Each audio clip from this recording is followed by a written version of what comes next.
When we talk about, I'd like to go back to the issue of Pashtunistan. You have to understand that this is a problem that its roots are in imperialism. Its roots are in the British going over there and saying, here's a line, here's your border, you are this and you are this. Would the British people accept that? Why do we expect other people to accept that? So, this is the root of the problem that they're supposedly confronting there, is imperialism. So this is what we have to kill. We have to kill the imperialism within our own country.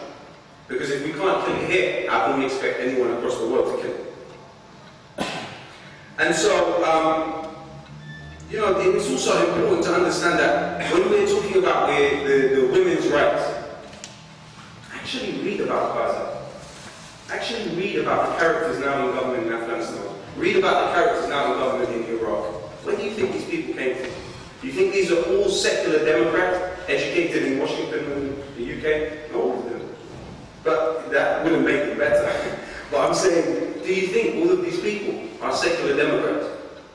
Do you really think so? Do you actually believe that?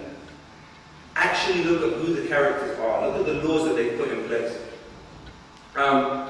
You know, and also the funniest thing to me, the thing which actually makes me laugh, is they talk about this is to establish democracy. To establish democracy. Let me ask you a question. Take a country like Afghanistan or Iraq, a country that not only was wronged by the United States in the Gulf War, a country which was not only manipulated by the United States in the Iraq-Iran War, a country that its borders were made by the British. It had governments imposed on it by the British. It's had governments removed by the British, by the Americans, okay? Let's say a country with this historical context, they have democracy. Would they have pro-British and pro-American governments? How likely would that be? Hugely unlikely, in fact, considering the history. Democracy wouldn't establish pro-American government.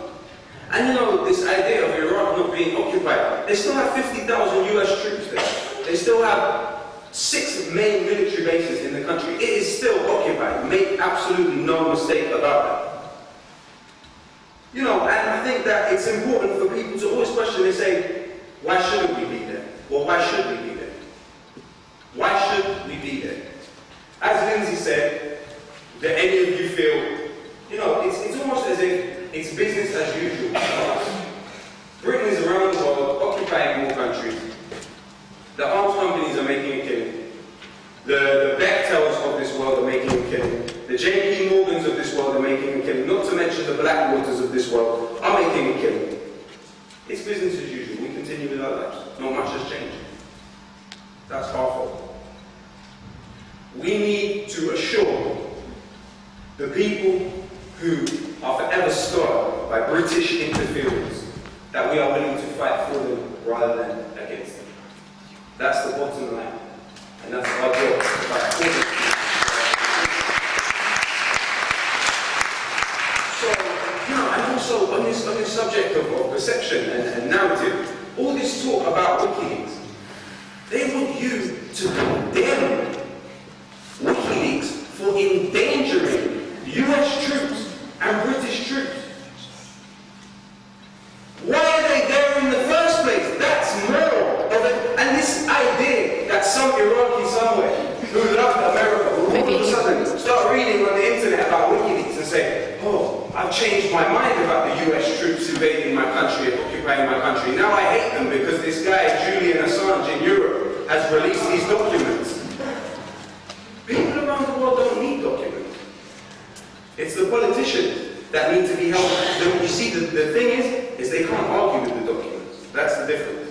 That's why all of a sudden everybody's worried. But we knew this. Everybody knew it. The people that we occupy know it. So it's on us. It is on us. If we cannot change these policies here, then how do we expect anybody, anywhere else in the world, to change these policies? We must